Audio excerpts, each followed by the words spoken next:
आप सबको प्रभु यीशु मसीह नासरी के नाम में मेरा नमस्कार।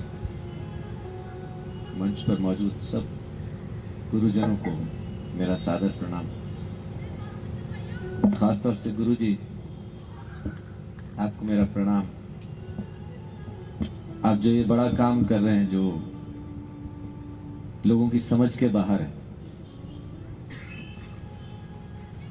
परमेश्वर आपको बहुत आशीष, बड़ी तरक्की, अच्छी सेहत, तंदुरुस्ती दे, ताकि सालों साल आप ऐसा काम करते रहें।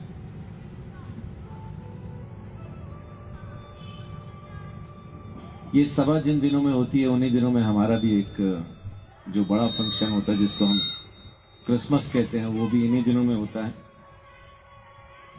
सो प्रभु यीशु मसीह जमीन पे क्यों आए, आज मैं थोड़ा सा आपके साथ बात करना चाहता हूं, क्योंकि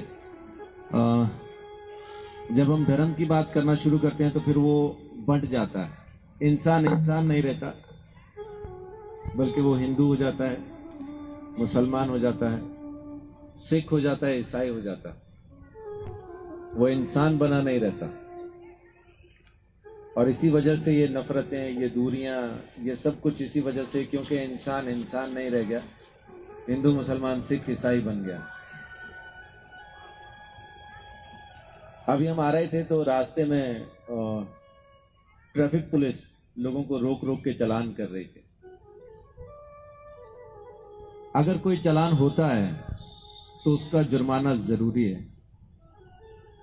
बिना जुर्माना भरे आप अपने उस वाहन को आराम से चला नहीं सकते जिसका चालान हुआ।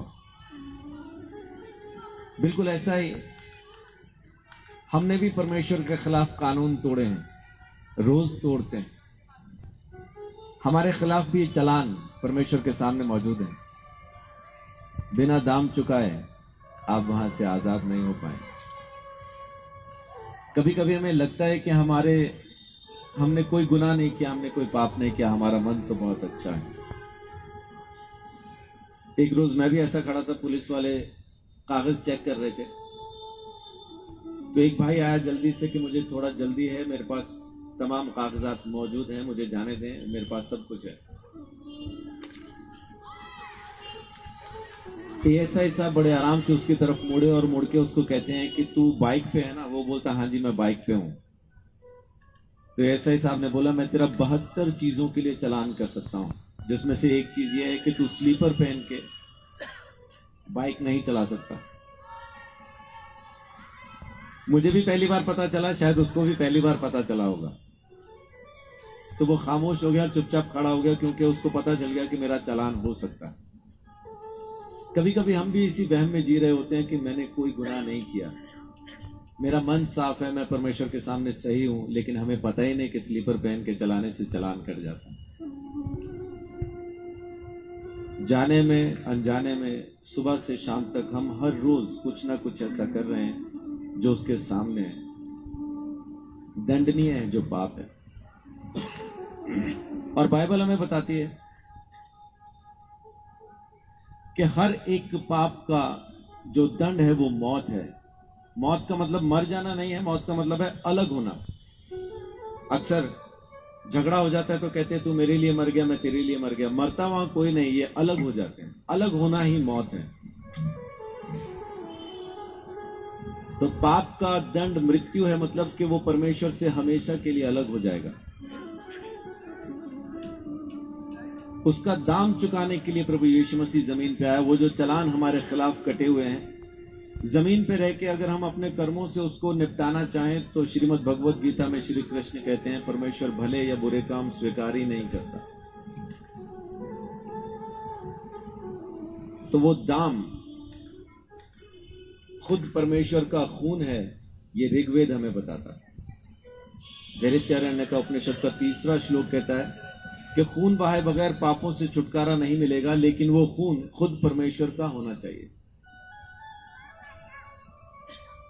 और जब तक वो दाम चुकाया ना जाए, जब तक वो कीमत अदा ना की जाए, तब तक कोई अपने गुनाह से आजाद नहीं हो सकता। और इसी काम के लिए प्रभु यीशु मसीह जमीन पे आए, और उन्होंने आके सारी मानव जाति के लिए, यहां थोड़ा सा मैं स्पष्ट करना चाहूंगा किसी धर्म के लिए नहीं, किसी एक धर्म के लिए नहीं, एक क्या किसी भी धर्म के लिए यीशु मसीह ने अपना खून नहीं बहाया।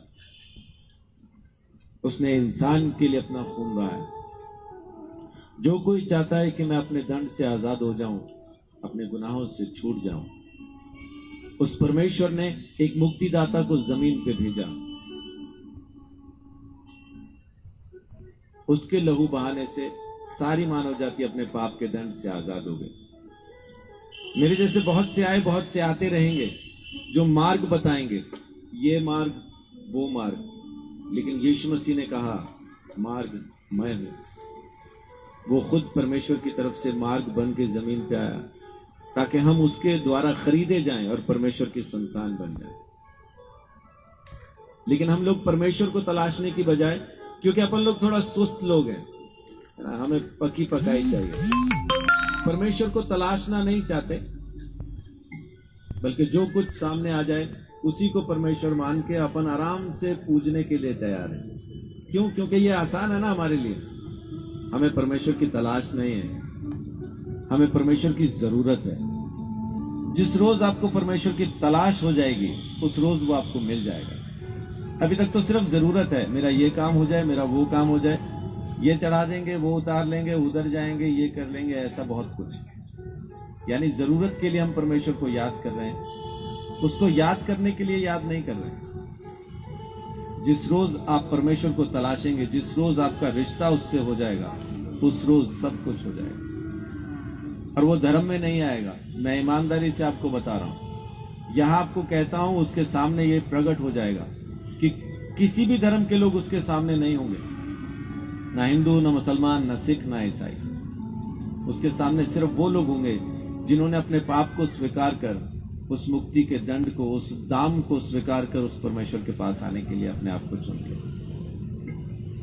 परमेश्वर से प्रेम करें, परमेश्वर से मोहब्बत करें, उसके साथ एक रिश्ता बनाएं। वो बाप है, पूजने की चीज नहीं है। उसकी सुन के, उसकी मानने के लिए हमें उसके पास आना। परमेश्वर को हम सब मानते हैं, अब परमेश्वर की कौन कौन मानता है, वो उसकी संतान। परमेश्वर को मानना और परमेश्वर की मानना, इन दोनों में जमीन आसमान का फर्क। जिस रोज आप परमेश्वर की मानने लगेंगे, उस रोज सब सही हो जाएगा। फिर आप धर्मों से और सब चीजों से निकल आएंगे, फिर आपको कोई परेशानी नहीं रहेगी। फिर आप ये कह नहीं पाएंगे कि मैं हिंदू हूं या मुसलमान हूं या सिख हूं या ईसाई। मुझे अक्सर लोग पूछते हैं कि आप लोग, मुझसे पूछा जाता है कि आप ईसाई हैं, तो मेरा जवाब होता है बनने की कोशिश कर रहा हूं भाई। अभी तो ढंग से इंसान भी नहीं बन पाया, बाकी बनना तो दूर की बात। जैसे जैसे आप उसको जानते जाएंगे, वैसा वैसा आप उसके जैसे होते जाएंगे। तो परमेश्वर का हम सब के लिए एक ही प्लान है, एक ही योजना है कि हम होते होते होते, बनते बनते बनते, बदलते बदलते बदलते उसके जैसे बन जाए। आज मैं यही संदेश देना चाहता हूं कि परमेश्वर ने अपने मुक्तिदाता को, अपने बेटे को जमीन पे भेजा, जिसने दाम चुका के, अपना खून बहा के संसार के अंदर से पापियों को खरीद के परमेश्वर की संतान बनाया। जो कोई इस बात का विश्वास करता, वो यूं उद्धार पा लेता है और परमेश्वर की संतान बन जाता है। परमेश्वर आप सबको बहुत आशीष दे, बड़ी बरकत दे। बहुत बहुत धन्यवाद मुझे समय देने के लिए। शुक्रिया मेरे भाई संजीव चौधरी जी का।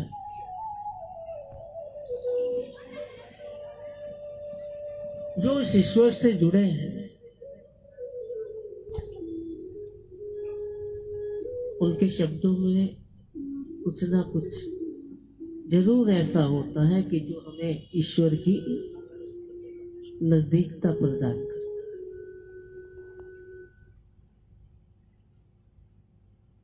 तो इसलिए ये धर्म उत्सव रखता कि हमें इनके शब्दों में, लफ्जों में, श्री वचनों में कुछ ऐसा मिल जाए जिससे हमारा जीवन बदल जाए। तो एक बारी फिर मैं संजीव चौधरी जी का धन्यवाद करता हूं कि आपने अपने समय से समय निकाल कर इस उत्सव की शोभा को बढ़ाया। अब जो इनकी बातों में है उस बातों को मैं एक शब्दों में आपको कह रहा हूं, समझना आप लोगों को। कि ये तो समझा रहे हैं, बार बार उस लकड़ी को छील रहे हैं कि उसको एक आकार में ले आए, एक आकार देते। परंतु बड़ी विडंबना है कि कैसे हो पाएगी अच्छे इंसान की पहचान, क्योंकि दोनों नकली हो गए, आंसू और मुस्कान। सामने जब खड़े होते हैं ना गुरुदेव के, तो उनकी डांट से, उनके डंडे से डर लगता है, तो हम बुखला जाते हैं। क्यों? हमारे किए हुए कर्म ही ऐसे हैं कि दिव्य ज्योति की ओर हम देख भी नहीं पाते। वो हमारे पापों को जलाकर भस्म कर देने में देरी नहीं करती। नकली से असली बनने के लिए तो हम सभी इनके सन्मुख इकट्ठे हुए हैं और आशा रखते हैं कि हम खाली नहीं जाएंगे। पर थोड़ा सा दर्द तो सहन करना पड़ेगा।